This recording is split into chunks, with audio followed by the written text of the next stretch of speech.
એટલે કે જસદણની શાન આન અને બાન આલા ખાતરે બનાવેલો ગઢ છે.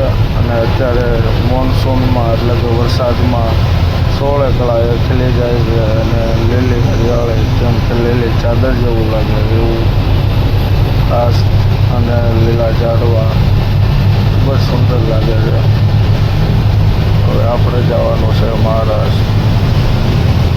આ છે ગઢનો ઢાળ, નાનો એવો ઢાળ છે અને નાનું એવું ઘાટ આવે છે. જે સીધો ઉતરવાનો જ હોય છે. તમારે ક્યારેક ટાઈમ રહે અને અહીંથી પસાર થતા હો તો જરૂર ફરવા માટે આવજો.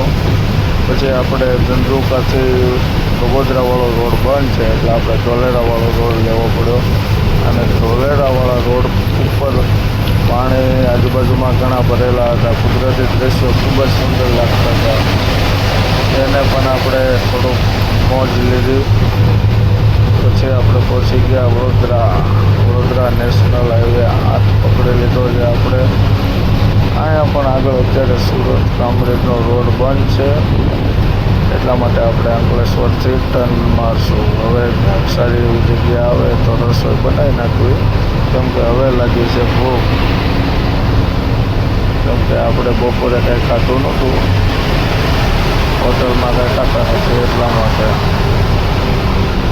બરાબર, તો આ જગ્યા મળી ગઈ છે. અહીંયા છે ઇન્ડિયનનો પંપ. હવે આપણે અહીંયા રસોઈ બનાવી નાખશું. રોટલા બની ગયા છે, પાપડ તળાઈ ગયા છે, મરચાં છે અને શાક સંગાભાઈ બનાવે છે ગુવાર બટેટા. તો હાલો બધા જમવા. જો તમે પહેલી વાર આવ્યા હોય તો લાઈક, સબસ્ક્રાઈબ અને શેર કરી દેજો. અને આમાં કાંઈ ભૂલ હોય તો કહેજો. જય માતાજી.